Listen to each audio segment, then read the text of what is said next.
हरे कृष्णा, राधे राधे दोस्तों, कैसे हैं आप सब। स्वागत है आपका मेरे चैनल भक्ति की महिमा में। आज मैं आपको बताने वाली हूँ पंडित प्रदीप मिश्रा जी के द्वारा बताए गए एक उपाय के बारे में।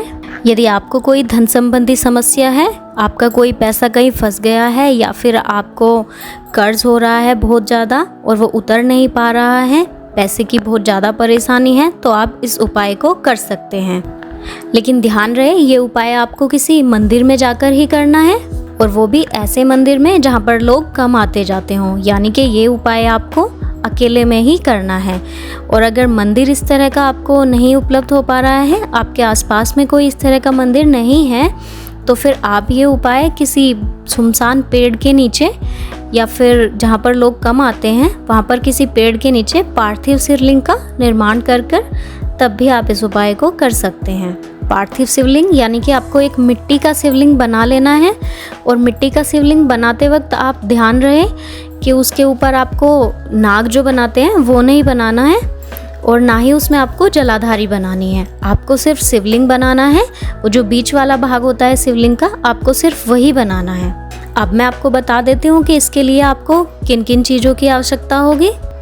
आपको लेना है एक सफ़ेद फूल, एक समी का पत्ता, एक दुर्वा यानी कि दूब जो गणेश जी को चढ़ाते हैं ना, वो वाली दूब, और एक चावल का दाना। चावल का दाना आपको टूटा हुआ नहीं लेना है, आपको जो अक्षत खंडित ना हो, मतलब जो चावल का दाना टूटा हुआ ना हो, आपको वो दाना लेना है। और एक ही दाना लेना है आपको चावल का। और एक बेलपत्र लेना है और एक पात्र में आपको जल भर लेना है, एक जल का लोटा ले लेना है। और उसके साथ आपको एक घी का दीपक ले लेना है।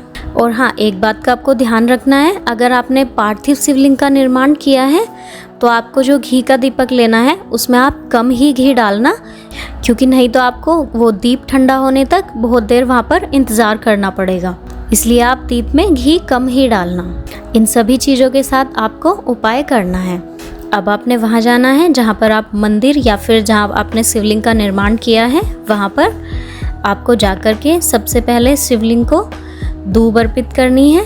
और ध्यान रहे, दूब की आपको एक ही नाल लेनी है। जैसे एक डंडी होती है दूब की, उसमें से जो दो भाग निकले हुए होते हैं, उस तरह की आपको दूब लेनी है। आपको दो दूब नहीं लेनी है, एक ही दूब लेनी है।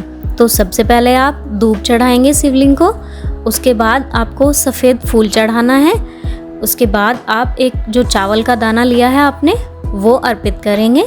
और फिर उसके बाद में आपको समी का पत्ता चढ़ाना है।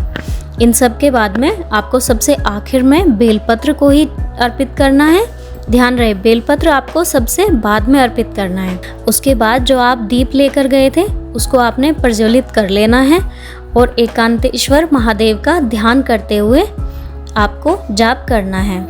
ये जो पूजन एकांत में होता है, इसका कारण है, ये एकांतेश्वर महादेव का ध्यान करते हुए पूजन होता है, इसलिए इसमें एकांत की ही आवश्यकता होती है। इसे हम किसी के भी साथ में नहीं कर सकते, ये हमें अकेले ही करना होता है और कोई हमें देखे भी ना। ऐसी अवस्था में हमें ये पूजन करना होता है। हमारा पूजन हो जाने के बाद आपने अगर मंदिर में पूजन किया है तो आप अपना बेलपत्र लेकर घर आ सकते हैं। लेकिन अगर आपने पार्थिव शिवलिंग का निर्माण करके पूजन किया है तो आपको दीप ठंडा होने का इंतज़ार करना पड़ेगा। जब तक आपका दीप ठंडा होता है तब तक आपको वहीं पर रहना होगा। दीप ठंडा हो जाने के बाद में आपने जो बेलपत्र था, वो जो महादेव को अर्पित किया था, उसको आपने ले लेना है और बाकी सभी सामग्रियों के साथ शिवलिंग को विसर्जित कर देना है। और वहीं पर आपको अपना वो एक लोटा जो आपने जल लिया था उसको भी चढ़ा देना है। उसके बाद जो आप एक बेलपत्र लेकर आए थे उसने आपने लाकर अपने घर में तिजोरी में या फिर आप जहाँ पर व्यापार वगैरह कोई करते हो उसकी जगह पर रख देना है। ये जो उपाय हमने आपको बताया है, ये पंडित प्रदीप मिश्रा जी की कथाओं से सुनकर ही हमने बताया है।